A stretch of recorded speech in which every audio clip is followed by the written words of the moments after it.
Bueno, buenos días. Hoy vamos a empezar a ver el sistema nervioso autónomo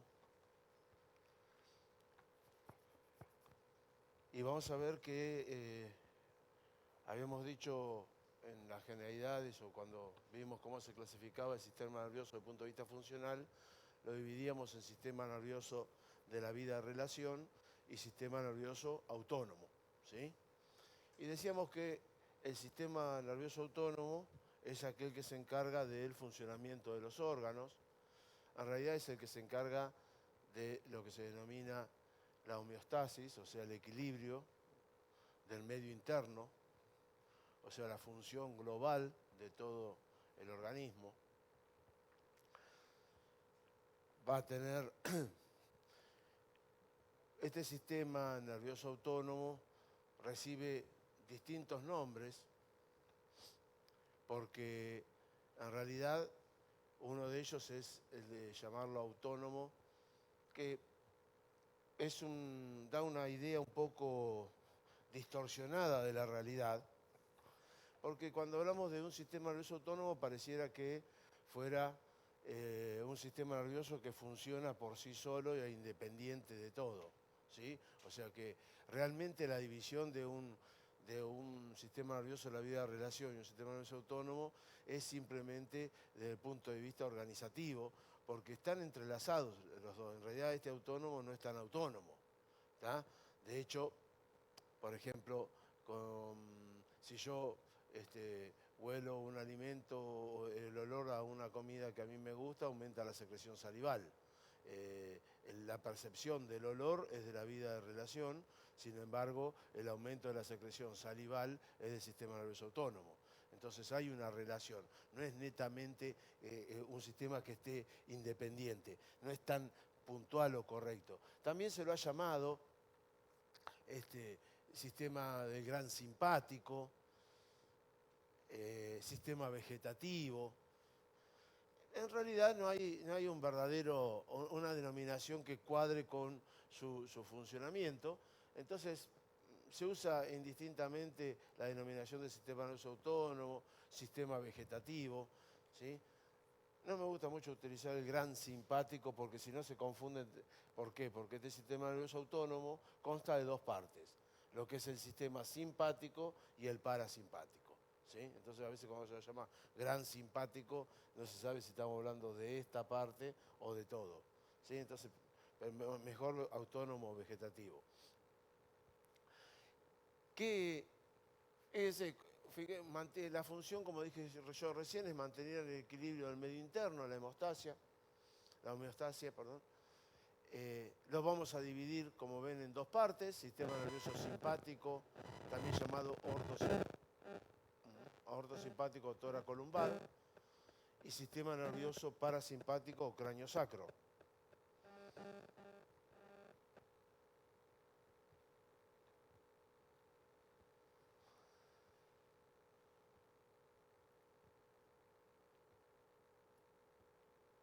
Algo fundamental de este sistema autónomo, no importa, vamos en un principio a hablar de una generalidad del sistema autónomo, o sea, estamos hablando indistintamente de simpático y parasimpático, después ya diferenciaremos uno de otro, ¿sí? Una de las características de este sistema nervioso es que no tiene descanso, ¿sí? Funciona todo el tiempo. Y es necesario que funcione todo el tiempo porque, por ejemplo, dejaría de latir el corazón, dejaríamos de respirar, las arterias se relajarían y entonces caería la presión arterial. O sea, está continuamente en un funcionamiento activo continuo, todo el tiempo, ¿sí? Por eso se habla de un tono simpático y parasimpático, ¿sí? Siempre está activo. Lo único cuando nosotros hablamos de las funciones, o ya sea activamos la función de uno o inhibimos la función, ese tono puede estar aumentado o disminuido, ¿tá? O sea, nosotros tendríamos, esto está como ejemplificado en un vaso arterial, en un vaso sanguíneo, por ejemplo, pero es para todo igual. Siempre está con un tono normal y depende de la función, aumenta o disminuye. ¿Sí? Aumenta o disminuye. Quiere decir que siempre está activo, siempre está activo. Por eso cuando vamos a suponer, a ver, vamos a suponer que yo les digo, el simpático produce sobre los vasos sanguíneos la contracción del músculo, o sea, disminuye el calibre del vaso. En realidad, lo que hace es aumentar este tono. No es que estaba totalmente relajado y cuando actuó empezó a contraerse. Siempre estuvo, lo aumenta. ¿Queda claro eso? O sea, siempre está funcionando. Cuando hablamos de, por ejemplo, la frecuencia cardíaca, si aumenta la frecuencia cardíaca, ¿qué quiere decir? Que siempre está activo porque está manteniéndose en un cierto grado de ritmo y cuando actúa aumenta esa frecuencia. ¿Está claro? Pero siempre está actuando. ¿Sí? Esta es una característica importantísima que tiene el sistema nervioso autónomo. ¿Dónde va a estar este sistema nervioso? Es igual que el sistema nervioso de la vida de relación porque de hecho comparten los mismos órganos. No hay un órgano del sistema nervioso vegetativo y órganos para la vida de relación. En los órganos del sistema nervioso va a haber núcleos y entonces también lo podemos dividir en un sistema nervioso central y periférico. ¿Sí? En el sistema nervioso central encontraremos los centros vegetativos, o sea, los núcleos vegetativos, las áreas que son funcionales del sistema nervioso autónomo, que vamos a encontrarla prácticamente en todos los órganos del sistema nervioso. No hay un órgano del sistema nervioso que no tenga una parte autónoma o vegetativa. Y vamos a encontrar una porción que va a ser periférica, un sistema nervioso periférico, lo vamos a encontrar. También hay nervios, por eso así como están los pares craneales, como están los nervios raquídeos, que son de la vida de relación, también encontramos nervios que pertenecen al sistema autónomo, al sistema vegetativo. Y también vamos a encontrar vías. ¿Por qué hablo de nervios o vías? Porque va a haber algunas fibras del sistema nervioso autónomo, especialmente las que son del parasimpático, ¿sí?, que no tienen nervios propios. Entonces, que viajan, ¿vieron? ¿Se acuerdan que había fibras parasimpáticas acopladas a los pares craneales 3, 7, 9 y 10? ¿Se acuerdan? Bueno, en ese caso hablamos de vías parasimpáticas porque están incorporadas dentro de un nervio, viajan con un nervio, no están separadas como el nervio del sistema autónomo. Las fibras simpáticas, muchas de ellas forman nervios, ¿sí? Entonces, tenemos esas dos partes. ¿Dónde encontramos centros vegetativos? Bueno, a un centro vegetativo muy importante es el hipotálamo. El hipotálamo es un núcleo del cerebro, ¿sí? Es el núcleo vegetativo por excelencia. También le vamos a encontrar en otro núcleo del cerebro que va a ser el tálamo óptico, por eso tenemos centros talámicos, que son a nivel del tálamo óptico. Vamos a encontrar núcleos vegetativos en el tronco encefálico. Nosotros vimos que había una columna, ¿se acuerdan? Vísceromotriz y víscerosensitiva, son núcleos entonces del sistema autónomo. Va a haber en la zona medular, en la médula, especialmente en lo que sería lo que llamaba comisura gris. ¿Se acuerdan que la sustancia griega como una H en la médula, la parte horizontal de esa H? Ahí alrededor del conducto del epéndimo se encuentran los centros medulares. Y también hay centros en algunas áreas de la corteza cerebral, ¿sí?, especialmente lo que se llama área límbica, ¿sí?, y de la corteza frontal. O sea, fíjense lo que decía yo recién, en todo el sistema nervioso central encontramos núcleos o centros vegetativos.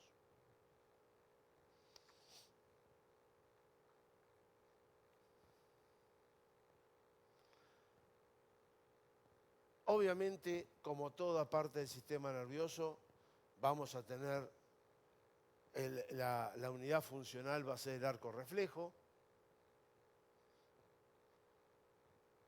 Y es como es el arco reflejo común y corriente que estudiamos nosotros.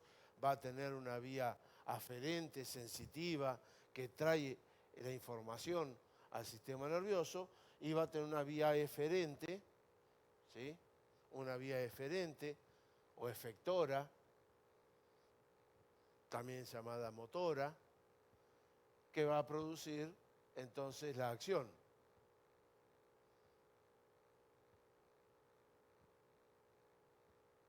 Por eso, por ejemplo, hay reflejos como el gastrointestinal, el fotomotor, los reflejos vasculares, que son los que van regulando las funciones.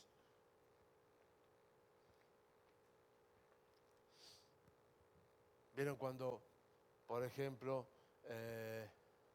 el reflejo fotomotor, este es más fácil, el reflejo fotomotor, vieron cuando alguna persona pierde el conocimiento que muchas veces con una luz, vieron que abren los ojos y le apuntan con una luz, es para ver si está activo la dilatación o la contracción del iris, ¿sí? Entonces se contrae o no, dilata o no las pupilas, ¿está bien? Con eso, eso se llama reflejo fotomotor. Ante la incidencia de luz debería cerrar, hacer una constricción. Con eso se sabe si está activa la parte autónoma. ¿Cómo está formada una vía autónoma? O sea, ¿cómo es? No importa que sea simpático o parasimpático, ¿sí? ¿Cómo es una vía vegetativa, una vía autónoma? ¿Cómo vamos a estudiar a las vías autónomas o vegetativas? Lo primero que voy a tener, como siempre, lo primero que voy a tener va a ser un núcleo vegetativo.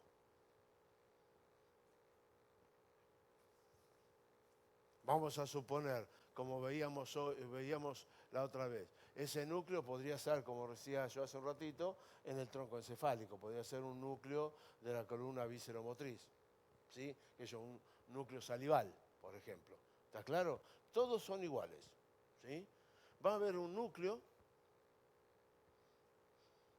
de ese núcleo parte una fibra nerviosa, o sea, un axón, porque en el núcleo, acuérdense que está el cuerpo de la neurona, parte un axón, una fibra nerviosa, que va a terminar en un ganglio. Esa fibra recibe el nombre de fibra presináptica o preganglionar, ¿sí? Fibra presináptica o preganglionar.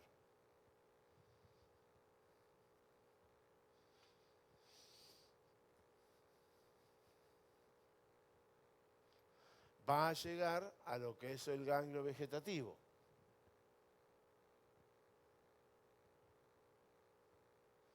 ¿Se acuerdan que en un ganglio también había cuerpos de neuronas? ¿Se acuerdan? ¿Sí? Por eso, acá, ¿qué ocurre en este ganglio? La fibra presináptica hace sinapsis con una fibra que es la fibra postsináptica o postganglionar, la cual va a salir del ganglio y va a ir al órgano efector, o sea, al órgano sobre el cual actúa.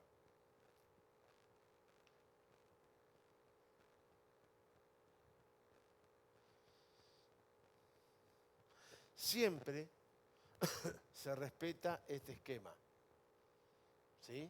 Siempre va a tener el mismo esquema. Se trate de fibras simpáticas, una vía simpática o una vía parasimpática. Siempre existe un núcleo, siempre existen dos neuronas, la pre y la postsináptica o pre y postganglionar, un ganglio y un órgano efector, ¿sí? Siempre va a ser siempre responde a este esquema, ¿está? No importa que sea simpático o parasimpático, siempre va a tener este esquema. Esto es importantísimo que lo entiendan, ¿está? ¿Cuál es la diferencia o que nosotros podemos encontrar? Y nosotros vamos a ir marcando después qué diferencia vamos a tener, por ejemplo, a nivel, obviamente, que depende de qué se trate, va a ser distinto el núcleo, ¿está? La fibra también va a tener alguna diferencia la pre y la postganglionar. ¿Qué puede haber de diferente acá si se produce una sinapsis? El mediador químico. ¿Sí? ¿Cuál es la sustancia química que actúa acá como transmisor, como neurotransmisor? Y por último, ¿cuál es la sustancia química que actúa como neurotransmisor a nivel del órgano y qué efecto produce sobre ese órgano?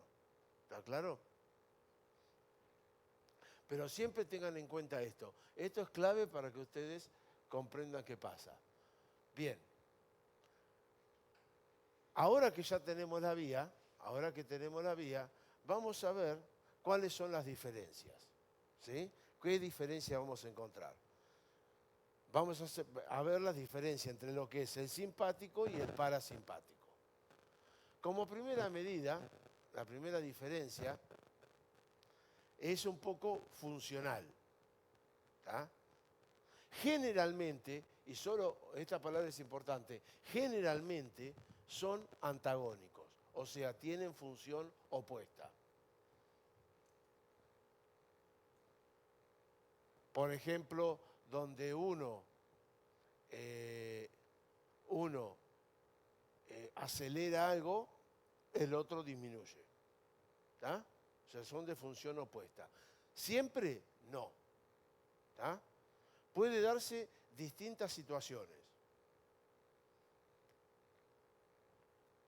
¿Cuáles son estas situaciones que se pueden dar? La primera es que sean antagónicos. ¿Sí? La segunda es que puedan complementarse. ¿Sí? Si bien no hacen la misma función, la acción de uno facilita la acción del otro. ¿Tá?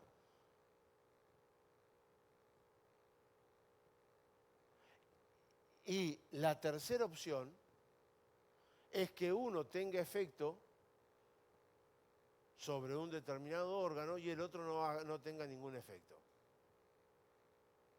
Por ejemplo, esto se da en los vasos sanguíneos. ¿Sí? En los vasos sanguíneos, el simpático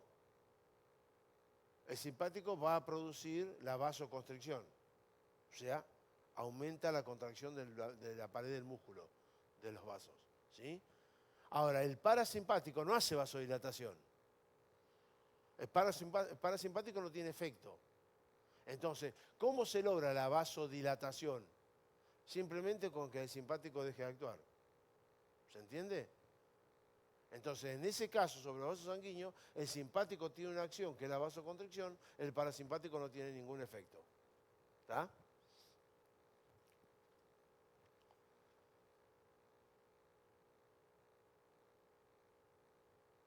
¿Qué otra diferencia? La segunda diferencia, como dice acá, van a tener distinta localización los núcleos. Ya empezamos a hablar de la vía. ¿Sí? Los núcleos del simpático y del parasimpático van a estar ubicados en lugares diferentes. El simpático va a estar a todo lo largo del neuroeje, ¿sí? A todo lo largo del sistema nervioso central. O sea que yo voy a encontrar desde el cerebro hasta la médula núcleos del simpático. ¿Tá? El parasimpático, que también se lo denomina cráneo sacro, ¿por qué? Porque solamente va a tener o en el tronco encefálico o en la médula sacra. ¿Sí? En el tronco encefálico o en la médula sacra. ¿Se les ocurre por qué?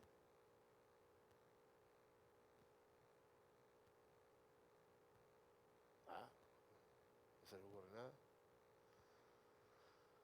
Porque el parasimpático voy a tener en el tronco encefálico y en la médula sacra.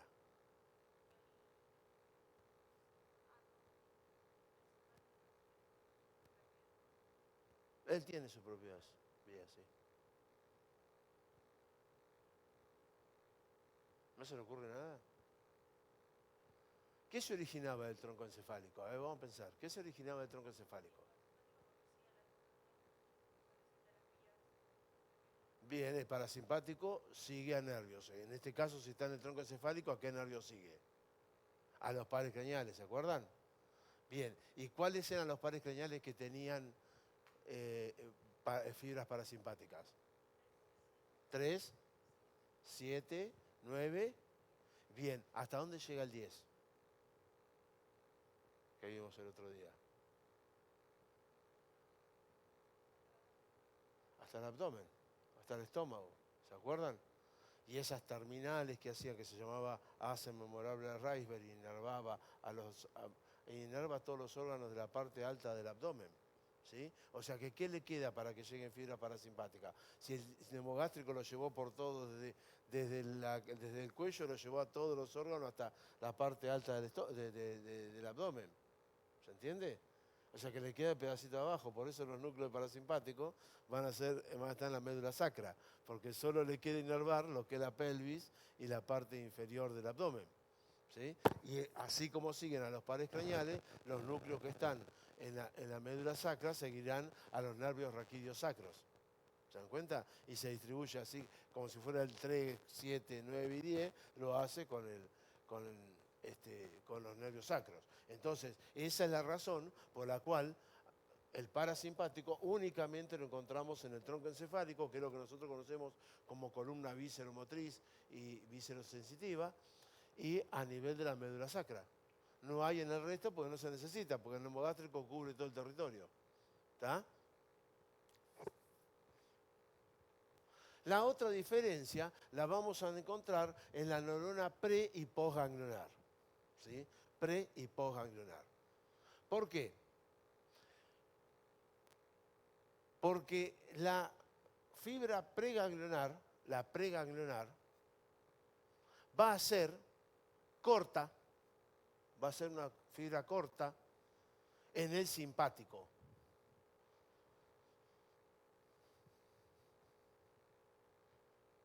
¿Sí? Entonces, si la fibra preganglionar es corta, el ganglio va a estar cerca o lejos del sistema nervioso. Cerca. ¿Sí? ¿Se entiende? Y, por ende, la postganglionar, ¿cómo será para poder llegar al órgano? Larga. ¿Sí? Fíjense una cosa, ahora vamos a ver. Los ganglios del simpático forman una cadena al lado de la columna. Justamente se llama cadena laterovertebral. Está a los costados de la columna. Entonces, ¿por qué los ganglios están ahí, tan cerca de la columna? Porque están cerquita de la médula. Sale del núcleo y ya está el ganglio ahí cortito. Y después, desde el ganglio al lado de la columna, va a los órganos. Entonces, en el simpático la fibra preganglionar es corta y la postganglionar es larga. ¿Está? En el parasimpático es al revés. ¿Sí? En el parasimpático es al revés. La fibra preganglionar o presináptica es larga y la postganglionar es corta. A tal punto que el ganglio, en lugar de estar cerca del sistema nervioso, va a estar más cerca del órgano. Y en muchos casos, pegado en la pared del órgano. ¿Sí?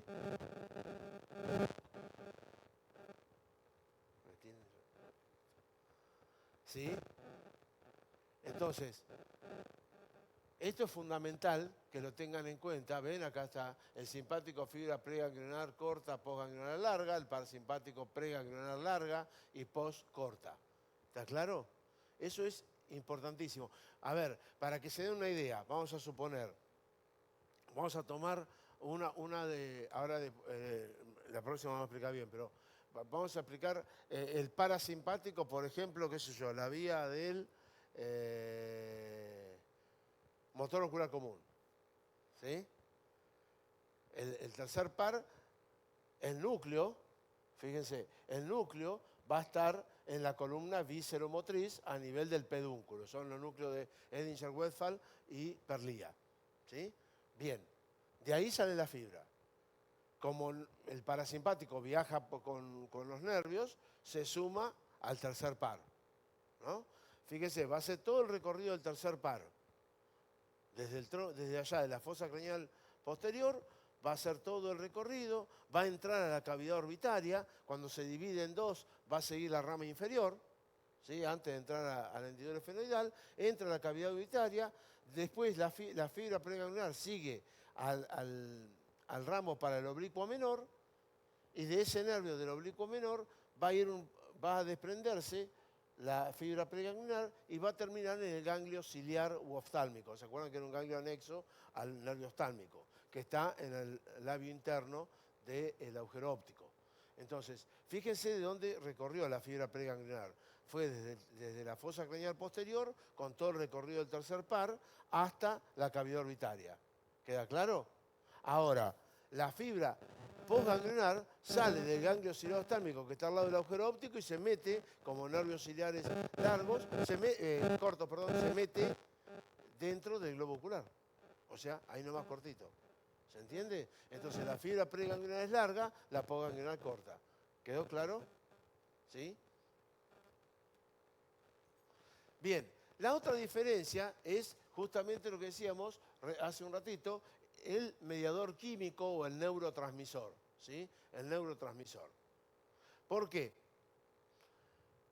Porque tanto para el simpático como el parasimpático, acá no hay diferencia, tienen el mismo mediador químico a nivel del ganglio. En la sinapsis del ganglio, la sinapsis ganglionar, tanto el simpático como el parasimpático utilizan la acetilcolina, ¿sí? La acetilcolina es el mediador químico en el ganglio para los dos, no hay diferencia. La diferencia va a estar en el órgano efector. O sea, cuando la fibra nerviosa llega al ganglio. ¿Por qué? Porque el simpático va a utilizar la adrenalina,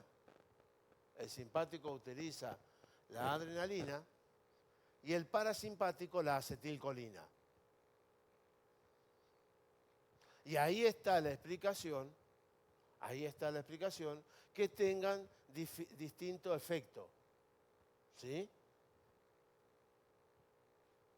Si lo que se libera sobre un órgano, si hay un órgano que tiene efecto de los dos, si lo que se libera es adrenalina, va a tener un efecto, y si lo que se libera es acetilcolina, va a tener otro. ¿Está claro? ¿Qué quiere decir? ¿Por qué en algunos órganos va a tener efecto un sistema y a veces el otro sistema no? Como yo decía hoy, los vasos sanguíneos. Los vasos sanguíneos tienen efecto el simpático, pero no el parasimpático. Porque si hay un mediador químico, ¿qué necesita para actuar el mediador químico? O sea, se libera un mediador químico, ¿qué tiene que haber del otro lado? Eso es sinapsis. Receptores. ¿Sí? Tiene que haber receptores. Si no tiene receptores, los receptores en estos casos se van a llamar adrenérgicos para la adrenalina, ¿sí? Receptores alfa y beta adrenérgicos, y receptores colinérgicos para acetilcolina. Si el órgano no tiene receptor colinérgico, el parasimpático jamás puede tener efecto, porque por más que libere 5 litros de acetilcolina, no tiene receptor donde actuar, y por lo tanto no va a tener efecto. Por eso, por ejemplo, en las paredes de los vasos sanguíneos habrá receptores adrenérgicos, pero no colinérgicos. Entonces el parasimpático no tiene ningún efecto. ¿Queda claro eso? Para que los dos órganos tengan acción, para que los dos sistemas tengan acción sobre un órgano, tiene que haber receptores de los dos, adrenérgicos y colinérgicos. Entonces depende del mediador químico que se libere, será el efecto que producirá. ¿Queda claro? Bien. Y la otra diferencia, la sexta diferencia que estamos mencionando, va a ser que, como ya lo hemos mencionado en varias oportunidades, el sistema simpático posee fibras nerviosas propias. En realidad, puede hacer lo que quiera. Esto es como si yo tengo auto. Puedo viajar en auto, pero también puedo tomar un micro, si quiero. ¿Está?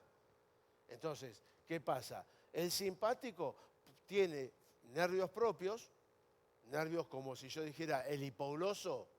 Bueno, tengo un nervio, el otro día en esa terminación del neumogástrico que hablábamos recién, el asa membrana Reisberg, mencionaba un nervio llamado esplácnico mayor, el nervio plánico mayor, nervio cardíaco superior del simpático. Son nervios que son disecables, nervios que existen como cualquier otro nervio, como un nervio raquídeo, como un nervio par craneal, ¿sí? Pero también puede viajar acoplado a otro nervio, como lo hace el parasimpático. El parasimpático no tiene auto propio, ¿tá? O sea, solo viaja en micro.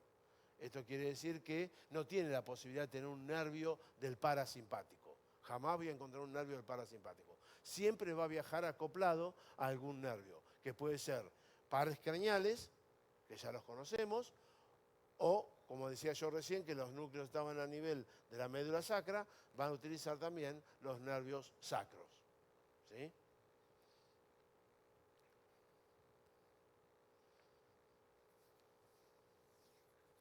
Algunas acciones, como para tener el ejemplo de algunas acciones sobre algunos órganos, fíjense sobre el corazón, el simpático es cardioacelerador, el parasimpático es cardiomoderador, disminuye la frecuencia cardíaca. Esto es importantísimo que entiendan, esto lo expliqué cuando di corazón en el teórico. El sistema nervioso lo que hace sobre el corazón no es que lata, ¿sí?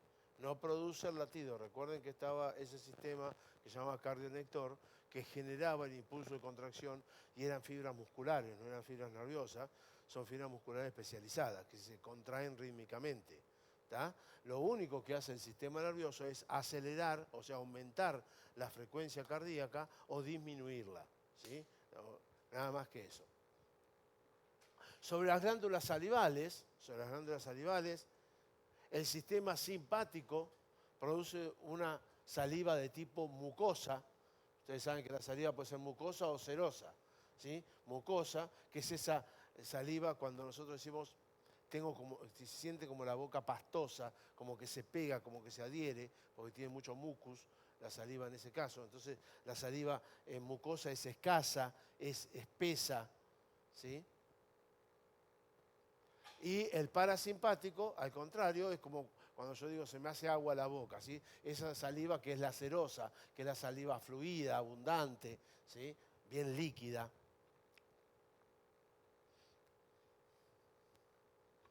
Por eso acá, por ejemplo, es un caso de complemento, ¿tá? Donde decíamos que se complementan. No tienen la misma función, pero se complementan en la secreción salival, especialmente cuando yo tengo una glándula que es mixta, ¿sí? Sobre el iris, acá tiene función opuesta. El simpático produce la iridodilatación, o sea, lo que se conoce como midriasis, se dilata el iris. El parasimpático, la iridioconstricción o miosis.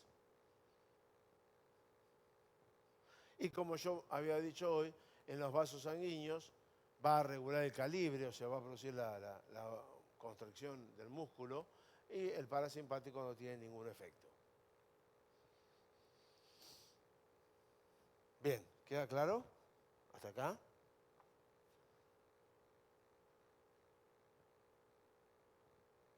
Vamos entonces a ver el sistema simpático hoy.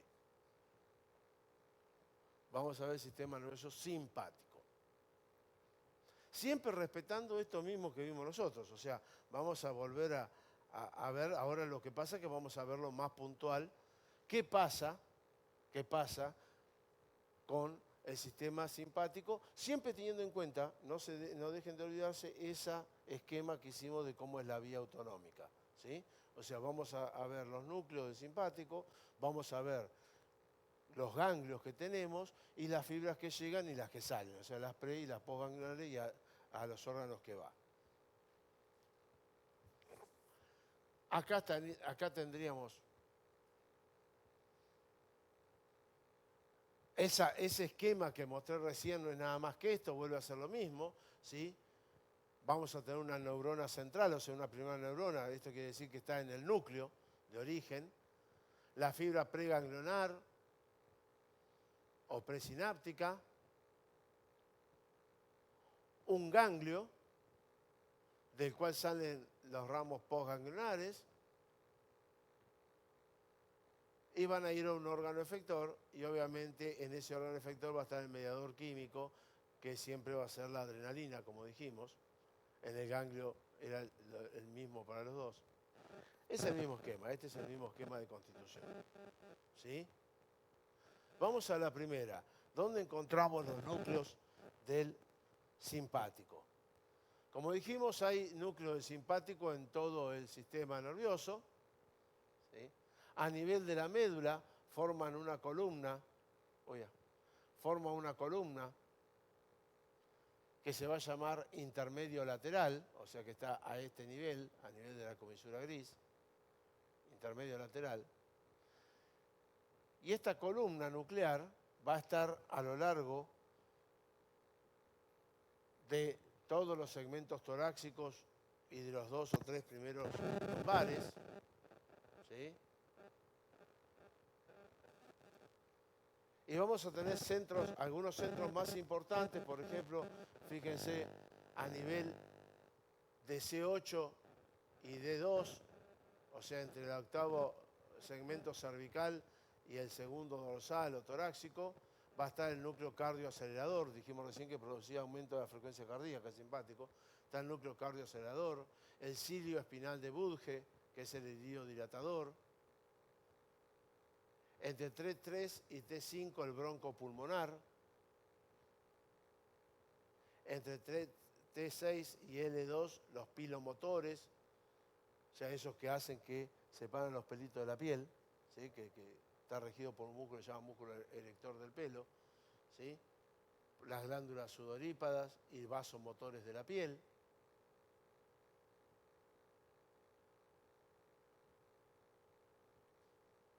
Y bien, y tiene que salir, ¿sí?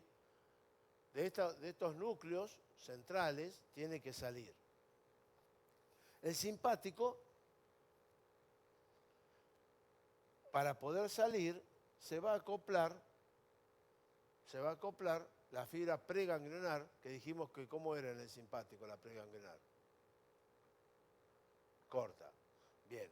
Entonces piensen en lo siguiente. Yo tengo el núcleo acá, en la médula espinal. ¿Está bien?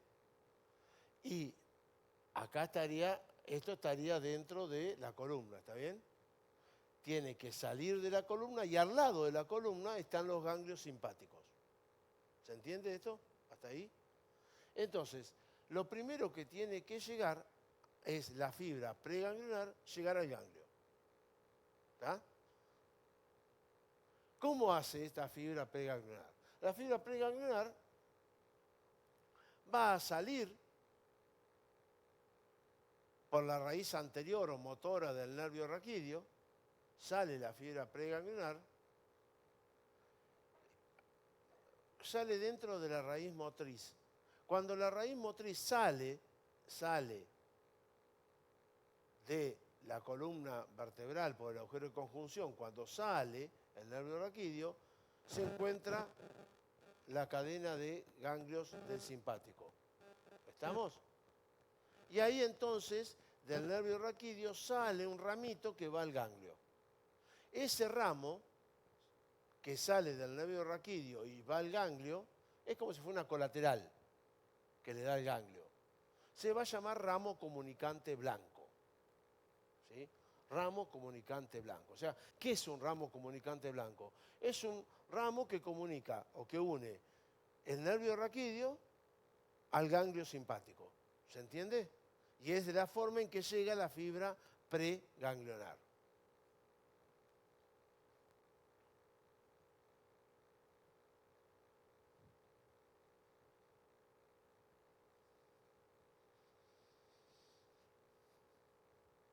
¿Se entiende hasta acá?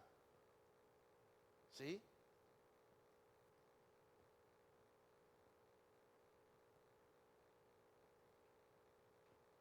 Quiere decir que cada uno de los pares raquídeos, todos los pares raquídeos, tienen que tener un ramo comunicante blanco con un ganglio, que le corresponde cuando sale de las columnas. ¿Se entiende o no? ¿sí? El otro elemento que vamos a ver es el ganglio simpático. Si la fibra preganglionar, como yo dije acá, si la fibra preganglionar es corta, el ganglio tiene que estar cercano al sistema nervioso, ¿sí? Porque esta fibra preganglionar era corta. El ganglio va a estar, los ganglios van a estar unidos entre sí, por un cordón que se llama cordón intermedio, ¿sí? Y van a formar una cadena ganglionar, como si fuera un collar de perlas, ¿sí? Cada perlita es un ganglio, están unidos por la cadena. Esa cadena, como está ubicado inmediatamente a ambos lados de la columna, está pegado al cuerpo de la columna, como lo ven acá, está adherido al cuerpo de la columna vertebral, va a llamarse cadena laterovertebral, ¿sí? Va a formar la cadena laterovertebral.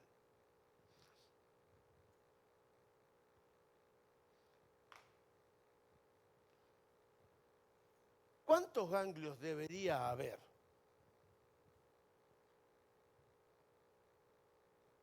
¿Cuántos ganglios debería haber?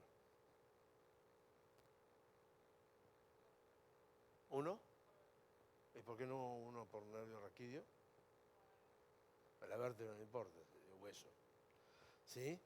Debería haber uno por cada nervio raquídeo. ¿Se entiende?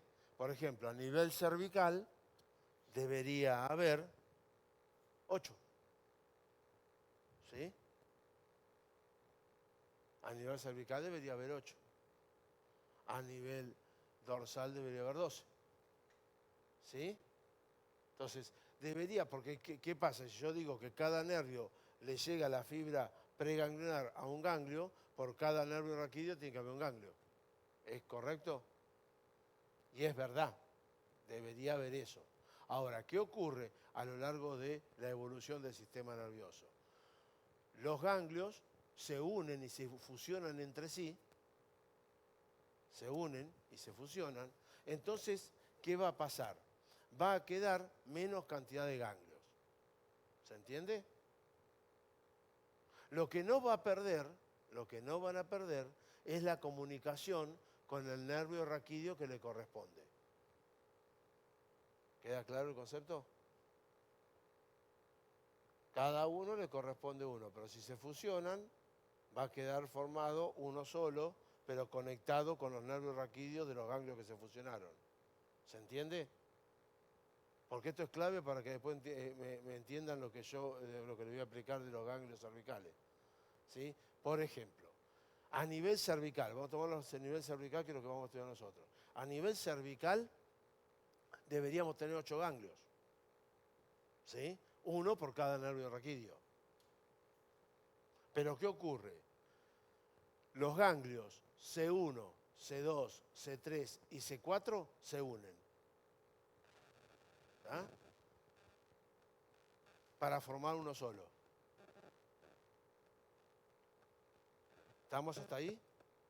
Ahora, ¿de dónde recibían ramos comunicantes blancos? C1 de C1, C2 de C2, C3 de C3, C4 de C4. ¿Está claro?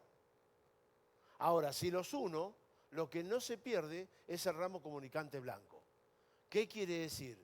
Que los aferentes, o sea, las fibras preganglionares, las aferentes de ese ganglio, que se originó, que se va a llamar, a ese ganglio se llama ganglio cervical superior del simpático, ¿sí? Las aferentes o los ramos comunicantes blancos, ¿de dónde provienen? De los nervios raquídeos C1, C2, C3 y C4. O sea que ese ganglio recibe ramos comunicantes o fibras preganglionares de más de un nervio raquídeo. ¿Se entiende o no? ¿De qué nervio raquídeo? De los que se originó. ¿Está bien? Ahora, por ejemplo, cuando les explique el ganglio cervical superior simpático, les digo, se formó por la fusión de los primeros 4 ganglios raquídeos. Es decir, los primeros 4 ganglios cervicales. ¿Sí? Bien, aferentes. Ramos comunicantes blancos, o sea, de que dónde llega la fibra preganglionar, de los 4 primeros nervios raquídeos. ¿Se entiende? Por eso después, fíjense que en lugar de haber 8, acá nos quedan 2 o 3 cervicales, porque hay uno que es inconstante, ahora vamos a ver. 2 o 3 cervicales en lugar de 8. ¿Por qué? Los primeros 4 formaron el cervical superior. El 5 y el 6, cervical medio. El 7 y el 8, el cervical inferior. ¿Se entiende? Y me quedan 3 ganglios, nada más. ¿Queda claro? Ahora, las aferentes, las fibras preganglionares, las que le llegan, los ramos comunicantes blancos. El primero, si se formó por 4, va a recibir los primeros 4 nervios raquídeos. El medio, el cervical medio, recibirá del 5 y el 6. Y el inferior del 7 y el 8. ¿Queda claro? ¿Está? Porque ahora dentro de 10 minutos vamos a empezar a ver el ganglio y voy a decir, ramo comunicante blanco, ¿de dónde puede provenir? Es simplemente eso. ¿Está? ¿Se entiende eso? ¿Queda claro?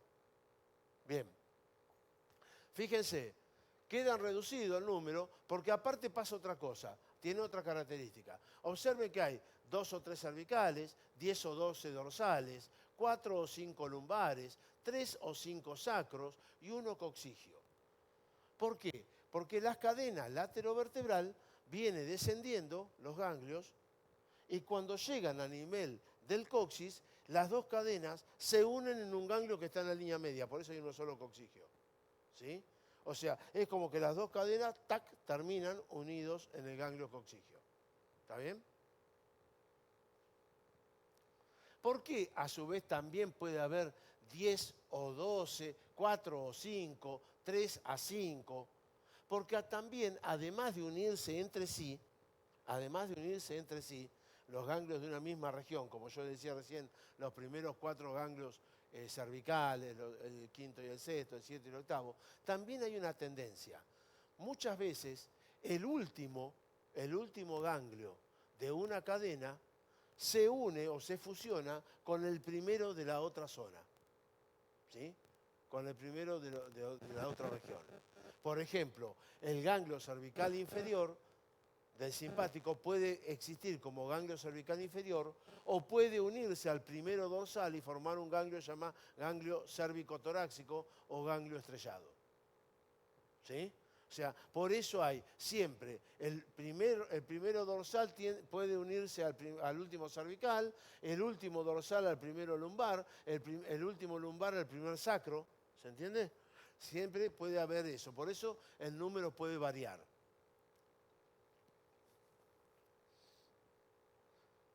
¿Qué tengo que saber o qué tengo que ubicarme para que se me puede facilitar para que no sea una cosa que tengo que memorizar todo? Lo que tengo que localizar es el ganglio. ¿Dónde se encuentra? ¿Tá? Generalmente los ganglios del simpático, que están, como dijimos, a ambos lados de la columna, siempre tienen algún tronco vascular importante, ¿sí? Alguna arteria, algún otro nervio que nos puede orientar hacia dónde van a ir las fibras postganglionares. Porque hasta ahora ya llegué, desde la fibra preganglionar salíamos por la raíz anterior o motora del nervio raquídeo y de acá venía y daba el ramo comunicante blanco al ganglio. ¿Se acuerdan? Ahora, en el ganglio va a ocurrir la sinapsis, que dijimos que utilizaba como mediador químico la acetilcolina, que igual esto es indistinto los dos. Ahora va a salir la fibra postganglionar. ¿A dónde tiene que ir esa fibra postganglionar? Que ya sabemos que es larga, porque hasta acá la preganglionar era corta. Esa fibra postganglionar va a ser larga. ¿Y a dónde tiene que ir? Al órgano. Ahora, hay distintas formas de llegar al órgano. ¿Sí? Hay muchas formas de poder llegar a un órgano. O sea, ahora van a salir lo que llaman fibras eferentes, ¿sí? Que serían las postganglionares o postsinápticas. A ver, ¿cómo puedo llegar a un órgano? Una forma muy simple es como dije yo, formar un nervio. ¿Sí? Una de las formas es formar un nervio y que vaya al órgano. Podríamos decir que son como si fueran fibras viscerales. Vamos a suponer, se formó un nervio cardíaco superior. ¿A dónde va a ir? Al plexo cardíaco, ¿está? Al corazón. No tiene ninguna historia. ¿Está bien? Ahora, las fibras postganglionares del simpático podrían también formar como una red en la pared de un vaso sanguíneo que va para ese órgano. ¿Sí? Formar toda una red alrededor de un vaso sanguíneo que vaya para ahí. Eso, la arteria tiroidea inferior. Estás al lado de un ganglio, el ganglio sale de la fibra, envuelve una tiroidea formando un plexo perivascular y alrededor a medida que el vaso se va dividiendo, ese plexo se va dividiendo y va a llegar al órgano. En este caso a la tiroides. ¿Sí? ¿Ustedes conocen algún caso que hayan estudiado que tenga un plexo perivascular? A ver, mis pequeños asnos. Sí, la carótida interna, plexo simpático pericarotidio, ¿le suena? Y bueno, ¿qué es el plexo simpático pericarotidio?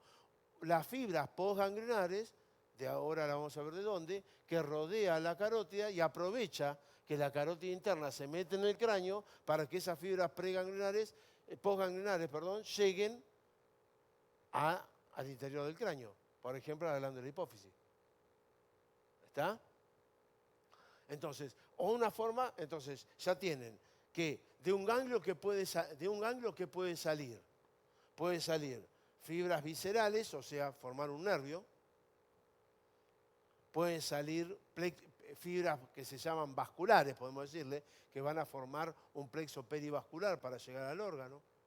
Puede haber otra nueva alternativa que desde el ganglio vuelva a haber otro ramo que une al nervio raquídeo y aprovecha el nervio raquídeo como hacían los parasimpáticos con los pares craneales, que se incorpore al nervio raquídeo y el nervio raquídeo lo lleve para el lugar donde va. O sea, piense que los nervios raquídeos, por ejemplo, van a dar la inervación sensitiva de la piel.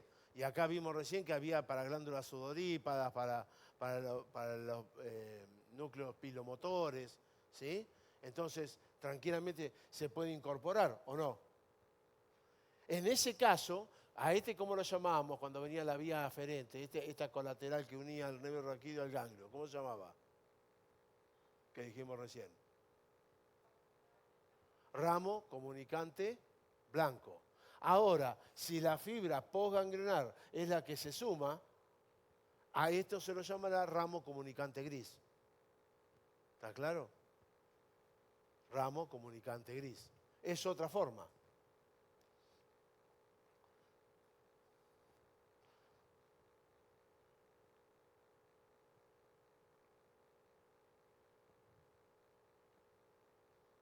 Entonces, ¿qué pasa con esto? La fibra que proviene, la fibra preganglionar, fíjese, la fibra preganglionar sale por el nervio raquídeo, ¿ven? Por la raíz anterior o motora del nervio raquídeo, viene y llega mediante el ramo comunicante blanco. ¿Está bien? Ahora, siempre recuerden que los ganglios están unidos por cordones intermedios. Entonces, ¿siempre va a ser sinapsis en ese ganglio? No, puede ir a un ganglio que esté más abajo, puede hacer sinapsis en el mismo ganglio, ¿sí? Puede a veces pasar de largo e ir a algún ganglio más periférico, pero o sea, quiere decir que no se detiene siempre la sinapsis en el ganglio S. ¿Está? Y acá tendríamos el esquema, ¿ven?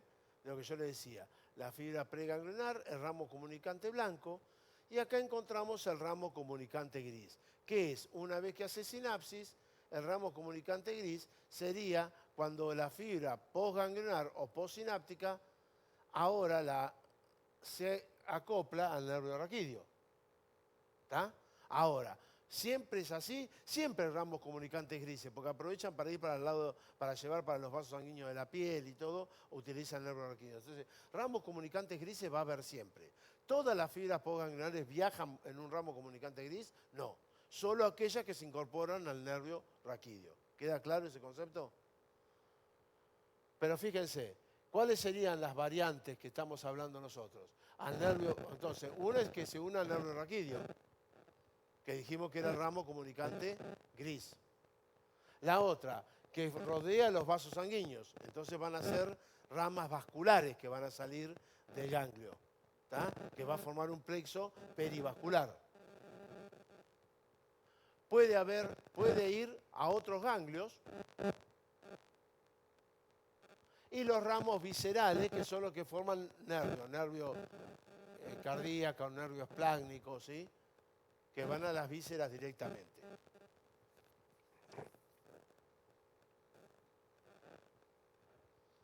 ¿Estamos? ¿Queda claro hasta acá? ¿Sí? ¿Se entiende algo? ¿Sí? Bien.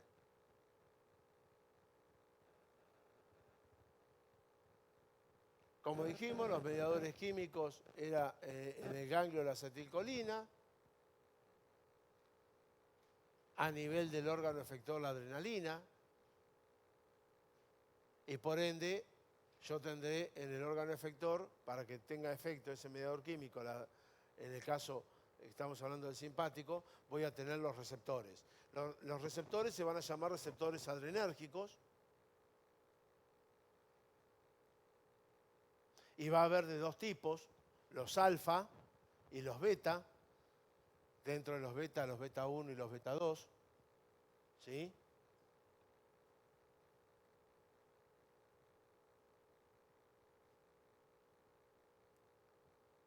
Los receptores son la parte importante en el funcionamiento del órgano, ¿tá? Muchas medicaciones que se dan para regular el funcionamiento de un órgano trabajan sobre esos receptores. En las personas que tienen taquicardia paroxística y todo, le dan, a veces toman una sustancia que se llama beta bloqueante. No sé si alguna vez escucharon hablar. Está medicado, toma beta bloqueante. Beta bloqueante son los receptores beta, son los que se encuentran en el corazón y son los que marcan el ritmo cardíaco, ¿sí? Cuando está acelerado hay que bloquear al simpático, entonces da un beta bloqueante, que es una sustancia parecida que se va a fijar en el receptor y cuando se libera adrenalina no tiene receptor para actuar. Como el juego de la silla que yo le decía la otra vez. Bloqueamos al receptor, no hay lugar para actuar la adrenalina. El receptor, la sustancia química que se puede fijar porque es parecida pero no produce, no desencadena impulso nervioso. Entonces bloquea simplemente, justamente por eso se llama beta bloqueante. Bloquea los receptores y entonces no tiene efecto. Nosotros en algunas ocasiones, en algunas cirugías de cavidad bucal para tener un campo seco, por ejemplo, se bloquean los receptores del parasimpático y entonces no hay esa saliva fluida que entorpece el campo. Lo que pasa es que no bloquea solamente los receptores de la saliva, sino también bloquea los receptores a nivel de corazón, a nivel del iris, pero se utilizan sustancias químicas que son parecidas, pero que tienen o efecto opuesto o simplemente bloquean. ¿Tá? ¿Cómo vamos a clasificar? ¿Cómo se clasifica el sistema simpático? ¿Sí? Este sistema simpático lo podemos dividir en un simpático craneal, un simpático cervical, un torácico, uno abdominal y uno sacrococcigio.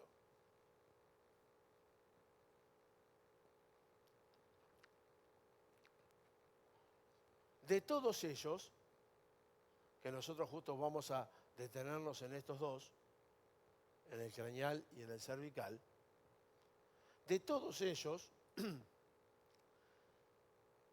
el único que no responde al mismo esquema que venimos estudiando de núcleo, fibra preganglionar, ganglio y fibra postganglionar es el simpático craneal, ¿sí? Es el simpático craneal. El resto funciona en base a este esquema. ¿Por qué el simpático craneal no responde a este esquema? Porque no hay ganglios dentro del cráneo, ¿sí? No hay ganglios simpáticos dentro del cráneo. El simpático craneal, en realidad, que sería aquellas fibras simpáticas que ingresan al cráneo, en realidad está formado por las fibras eferentes o postganglionares del simpático cervical. Yo recién mencioné el plexo pericarotídeo de la carótida interna, ¿sí? ¿Qué es? Son fibras que salen de los ganglios cervicales, se rodean a la carótida interna y se meten dentro del cráneo y van a formar parte del simpático craneal. Ahora, no hay un ganglio craneal, ¿está claro? Son fibras que provienen como eferentes de los ganglios cervicales. ¿Queda claro? Es la única parte del simpático que es distinta. O sea, cuando yo estudio el simpático cervical, al estudiar las fibras que salen del ganglio, voy a estar en cierta forma también estudiando parte del craneal, porque estoy estudiando las fibras que salen a quien van a ingresar al cráneo. Bien, vamos entonces a explicar el simpático cervical. El simpático cervical consta de 3 ganglios o 2, ¿sí? Puede haber, si existen los 3, se van a llamar ganglio cervical superior, ganglio cervical medio y ganglio cervical inferior. Eso cuando están los 3. Superior, medio e inferior. Cuando existen 2, puede ser por 2 razones, ¿sí? Puede darse 2 cosas. Una es que no exista el ganglio cervical medio, porque es inconstante, ¿sí? En ese caso nos quedaríamos con un ganglio cervical superior y uno inferior.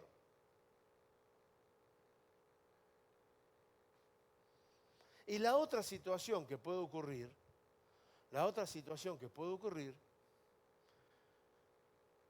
es que no exista un ganglio cervical inferior, sino que el ganglio cervical inferior se haya unido, no es inconstante, no es que no está. Es que el ganglio cervical inferior, como dije yo hoy, se haya unido al primer ganglio torácico. ¿Tá? En ese caso forma un ganglio que se va a llamar, en lugar de haber ganglio cervical inferior, va a estar lo que se llama ganglio estrellado, por las ramas que salen, ganglio estrellado, o también llamado ganglio cérvico-torácico. ¿Sí? Entonces, esas son las alternativas. Que estén los 3 ganglios, cervical superior, medio e inferior, que haya 2 porque el medio no se encuentra, o que el inferior, el ganglio cervical inferior, esté unido al primer ganglio torácico. ¿Está? Obviamente van a estar unidos por los cordones intermedios y vamos a ir viendo cada uno de ellos. Vamos a comenzar con el más grande de ellos, el ganglio cervical superior. Como yo un poco les adelanté hoy, el ganglio cervical superior se forma por la fusión de los primeros 4 ganglios cervicales, o sea, de C1 a C4. ¿Dónde lo vamos a localizar? Recuerden siempre que está a ambos lados de la columna, por delante de las apófisis transversas, ¿sí? Va a estar en este caso ocupando el espacio retroestilio. Por eso lo mencionábamos como relación de la carótida interna, de la yugular interna, de los 4 últimos pares craneales. Cuando hacemos relación de tal cosa en el espacio retroestilio, va a estar también este ganglio cervical superior del simpático, ¿sí? Es un ganglio alargado en forma fusiforme, que mide varios centímetros, puede medir entre 5 a 6 centímetros de longitud, porque recuerden que son 4 ganglios unidos.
Ah.